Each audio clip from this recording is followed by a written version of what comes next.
Hello दोस्तों, आप सभी का स्वागत है मेरे यूट्यूब चैनल में। आज की कहानी है कहते इश्क भाग 53। अगले दिन वार्नर पैराडाइज। जिया अपनी आंखें छोटी करते हुए बोली, तू श्योर नहीं थी और अब तुझे डायरेक्टली शादी करनी है? Wow great. अंकिता उसके सामने बैठते हुए बोली, प्लीज ना, तू नाराज मत हो, मैं तुझे अपसेट नहीं करना चाहती थी यार। जिया चिढ़ते हुए बोली, यू नो व्हाट, मुझे तुमसे बात नहीं करनी, बोलकर वो सीधे कमरे की तरफ चली गई। सारा ने पारस की तरफ देखा और शांत लहजे में बोली, वो मान जाएगी, तुम दोनों टेंशन मत लो। उसकी बात सुनकर अंकिता जल्दी से बोली, ऐसे नहीं मानेगी वो, उसे मनाना पड़ेगा, मैं उसके पास जाती हूँ, बोलकर वो जिया के कमरे की तरफ निकल गई।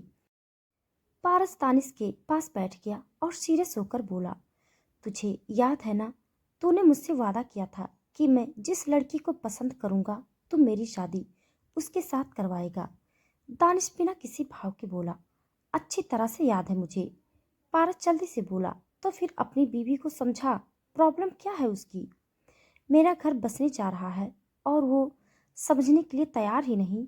दानिश उसे देखते हुए बोला, वो उन दोनों के बीच का मामला है, मैं कुछ नहीं कर सकता, बोलकर वो स्टडी रूम की तरफ निकल गया।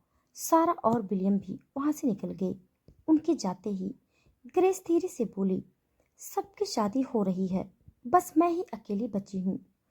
अभी जैक उसके पास बैठते हुए बोला, why are you so desperate, तुम्हारी उम्र नहीं निकली जा रही है। ग्रेस ने उसकी तरफ देखा और मुंह बनाते हुए बोली, "हं, मैं डिस्परेट तो क्या, मॉम का कोई भरोसा नहीं, अभी वो शांत लग रही है, कल ऐसा ना हो कि वो मुझे सीधे शादी के मंडप में खड़ा कर दे। उसकी बात सुनते ही पार्स और जैक की हंसी छूट गई।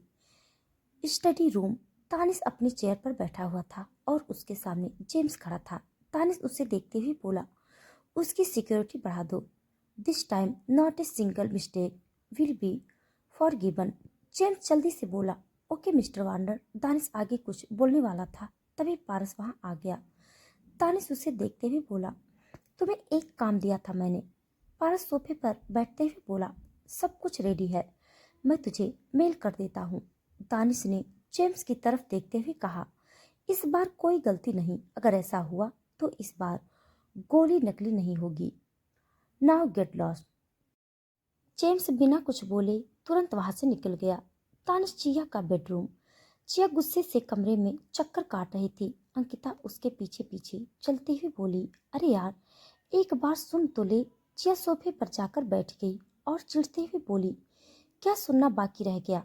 अंकिता उसके पास बैठ गई और धीरे से बोली, सच बताऊं तो उन्हें देखते ही मेरा उन पर क्रश हो गया था। जब वो पहली बार डैड के ऑफिस आए थे, उसी वक्त से मुझे वो पसंद है। जिया अपनी आंखें छोटी करते हुए बोली, और तू अब मुझे बता रही है?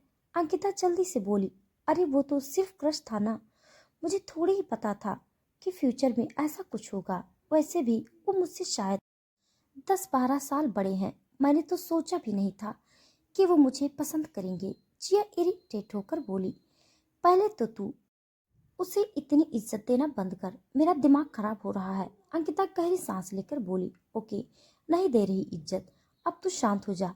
तू ऐसे रिएक्ट करेगी तो बेबी परेशान हो जाएगा। उसकी बात सुनते ही जिया ने गहरी सांस ली और उसे देखते हुए बोली, मुझे कोई प्रॉब्लम नहीं है, तू उसे पसंद करती है तो फिर अंकल को बता दे। अंकिता मुस्कुराते हुए बोली, मैंने उन्हें पहले ही बता दिया।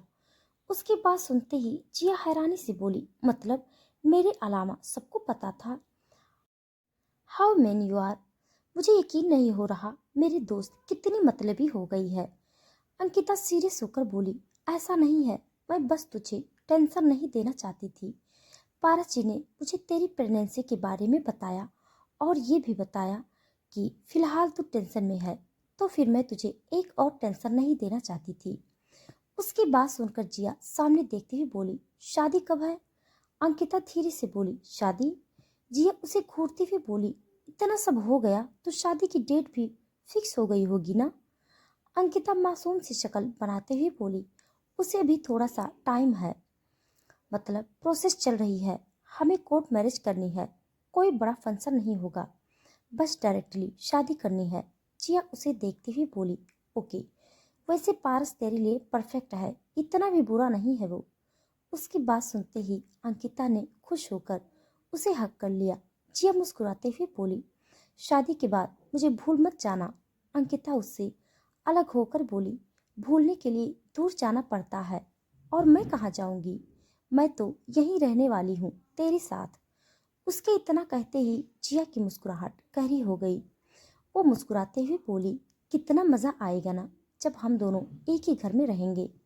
अंकिता उसके गाल पर हाथ रखते हुए बोली, तू सच में खुश है ना? मतलब सब कुछ इतनी जल्दी हो रहा है। अभी तो तेरी शादी हुई थी और तू प्रेग्नेंट भी हो गई। तुझे कोई टेंशन तो नहीं है ना? जिया उसका हाथ अपने हाथों में लेते हुए बोली, कोई टेंशन नहीं है, आई एम हैप्पी। बच्चा तो कभी न कभी होना ही था। अगर वो जल्दी आ रहा है तो कोई बात नहीं, मैं उसके लिए रेडी हूँ। उसकी बात सुनकर अंकिता के होठों पर हल्की सी मुस्कुराहट आ गई। तभी एकदम से कमरे का दरवाजा खुला। अंकिता और जिया की नजरें दानिश की तरफ चली गई। उसे देखते ही अंकिता जल्दी से खड़ी होकर बोली, हम बाद में बात करेंगे। बोलकर वो तुरंत वहां से निकल गई। उसके जाते ही दानिश जिया के पास बैठ गया और उसे देखते हुए बोला, सब सॉर्ट आउट हो गया? जिया मुस्कुराते हुए बोली, हाँ, और मैं बहुत खुश हूँ। पार्स बहुत ही अच्छा लड़का है, वो अंकी को खुश रखेगा। तुम्हें पता है, अंकी तो उसे पहले से पसंद करती थी जब पारस उसके डैड के लिए काम करता था। उसकी बात सुनकर दानिश सीरियस टोन में बोला, रियली? जिया हंसते हुए बोली, तुम क्यों शॉक हो गए? दानिश हल्के से मुस्कुराते हुए बोला, तुम्हारी बात सुनकर बस हैरानी हुई और कुछ नहीं। जिया कुछ पल रुक कर बोली, कुछ दिन बाद मेरा कॉलेज स्टार्ट होने वाला है। उसकी बात सुनते ही दानिश के एक्सप्रेशन चेंज हो गए। जिया जल्दी से बोली, देखो, अब तुम ये मत कहना कि मैं कॉलेज नहीं जा सकती। तुम्हारे चक्कर में मैंने अपनी पढ़ाई नहीं छोड़ सकती। दानिश सीरियस टोन में बोला, तुम कॉलेज जा सकती हो, तुम्हारे साथ गार्ड्स होंगे। जिया हैरानी से बोली, गार्ड्स?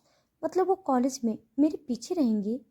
दानिश उसे देखते हुए बोला, तुम्हारी सेफ्टी के लिए वो तुम्हारे साथ रहेंगे।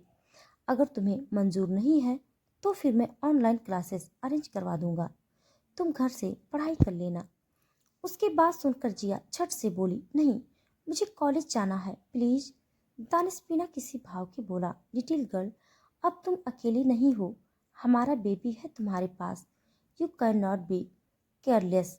जिया धीरे से अपने पेट पर हाथ रखा और दानिश को देखते हुए बोली, मुझे पता है, मैं अपना और बेबी का ख्याल रखूंगी, प्रॉमिस। दानिश ने हल्के से मुस्कुराते हुए उसे हक कर लिया। जिया धीरे से बोली, अब तुम्हारा क्या होगा? दानिश ने उसे खुद से दूर किया और ना समझी से बोला, व्हाट डू यू मीन? जिया मुस्कुराते हुए बोली, अब तुम कुछ कर ही नहीं सकते तो? उसकी आंखों में शरारत साफ दिख रही थी। दानिश अपनी आंखें छोटी करते हुए बोला, बड़ा मजा आ रहा है तुम्हें? जिया उसके सीने पर उंगलियां चलाते हुए बोली, मजा तो बहुत आ रहा है, क्योंकि मेरी प्रॉब्लम तो सॉल्व हो गई और अब तुम फंस गए। बोलते हुए वो दानिश को चिढ़ रही थी। दानिश ने उसका हाथ पकड़ लिया और उसकी फर्स्ट ग्रीन आंखों में देखते हुए बोला, ये मत समझना कि तुम बच गई, कुछ ही महीनों की बात है, उसके बाद कहाँ जाओगी? यह बेहद अदा से मुस्कुराते हुए बोली, तुम रह पाओगी कुछ महीने? मुझे तो नहीं लगता। दानिश उसे गौर से देखते हुए बोला, तुम क्या मुझे चाबी लगा रही हो कि मैं तुम्हारे साथ कुछ करूं? जिया फिक्री सी बोली, हो सकता है। उसकी बात सुनते ही दानिश हैरानी से उसे देखने लगा। जिया अफसोस के साथ बोली, मैं चाबी लगाऊं या कुछ भी करूं, लेकिन तुम कुछ नहीं कर सकते। You have to control your self.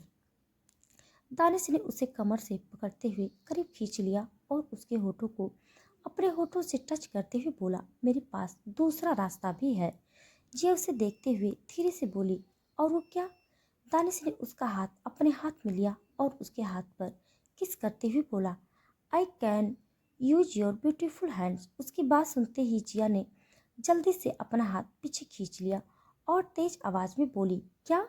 मैं नहीं करने वाली, पागल हो तुम क्या? मुझे नहीं करना। बोलते हुए वो पीछे खिसक गई। दानिश उसके करीब जाते हुए बोला, तुम्हें करना पड़ेगा little girl. I am your husband. Jiya चिढ़ते हुए बोली, कितनी गंदे हो तुम, प्रेग्नेंट लेडी के साथ ऐसा कौन करता है? दानिश उसके ऊपर झुकते हुए बोला, मैं करता हूँ। जिया ने उसे धक्का देकर खुद से दूर किया और अपनी जगह से खड़ी होकर बोली, मैं कुछ नहीं करने वाली। बोलकर वो वहां से भाग गई। उसके जाते ही दानिश जोर जोर से हंसने लगा। ग्रेस का कमरा। ग्रेस अपने कमरे में चक्कर काटते हुए किसी को कॉल कर रही थी। 4 रिंग के बाद सामने वाली ने कॉल रिसीव कर लिया। ग्रेस चिढ़ते हुए बोली, कहाँ मर गई थी तुम? कितने कॉल्स किए मैंने तुम्हें? सामने से स्वरूप शांत लहजे में बोला, जान तुम गुस्सा क्यों कर रही हो? मैं ड्राइव कर रहा था इसीलिए कॉल नहीं उठाया। ग्रेस गुस्से में बोली, तुम बस अपने काम ही करते रहो और यहाँ मॉम ने मेरी शादी करवा देती। तभी उसके कान के पास आवाज आई, ऐसे कैसे शादी करवा देंगी? ग्रेस एकदम से चीख पड़ी और उसने जल्दी से पीछे मुड़कर देखा। उसके सामने स्वरूप खड़ा था और वो मुस्कुराते हुए उसे ही देख रहा था। ग्रेस ने कुछ पल उसे देखा और अगले ही पल वो उसके सीने से लग गई। स्वरूप ने अपनी बाहों में उसे भर लिया और उसके बालों पर किस करते हुए बोला, तू मुझे मिस कर रही थी और मैं आ गया। ग्रेस उसके सीने में चेहरा छुपाते हुए बोली, मुझे बात नहीं करनी, ऐसे ही खड़े रहो। I want to feel your warmth. उसकी बात सुनकर स्वरूप ने उसे और भी कसकर गले लगा लिया। कुछ मिनट बाद स्वरूप धीरे से बोला, चांद तुम रात भर ऐसे ही खड़े रहना चाहती हो? उसकी बात सुनकर ग्रेस ने अपना सर ऊपर उठाकर उसे देखा और उसकी आंखों में देखते हुए बोली, मुझे तुमसे अभी इसी वक्त शादी करनी है। स्वरूप हैरानी से बोला, व्हाट? ग्रेस उसी तरह से बोली, मैंने वही बोला जो तुमने सुना। अब तुम बताओ, तुम तैयार हो? स्वरूप उसे देखते हुए बोला, अगर तुम्हें कोई प्रॉब्लम नहीं है तो आई एम रेडी। उसकी बात सुनते ही ग्रेस के होठों पर बड़ी सी मुस्कुराहट आ गई। अगले दिन दानिश गहरी नींद में सो रहा था और जिया प्यार से उसे देख रही थी। तभी धीरे धीरे दानिश की आंखें खुलने लगी। जिया मुस्कुराते हुए बोली, good morning mister crazy psycho Warner. Danish ने नींद भरी आंखों से उसे देखा और उसके होठों पर छोटी सी किस करके बोला, गुड मॉर्निंग लिटिल गर्ल। वो उठकर बैठने वाला था तभी जिया उसके ऊपर आकर बैठ गई। दानिश ने उसे कमर से पकड़ लिया और धीरे से बोला, व्हाट आर यू डूइंग? जिया उसके ऊपर झुक गई और उसके होठों को देखते हुए बोली, आई वॉन्ट ए किस। उसकी बात सुनकर दानिश ने उसे आराम से पलटते हुए अपने नीचे करके उसके होठों को कैप्चर कर लिया। जिया की आंखें अपने आप ही बंद गई और वो खुद दानिश को किस करने लगी। तो दोस्तों, आज के लिए बस इतना। इसके आगे का भाग जानने के लिए आप सब मेरे साथ बने रहिए।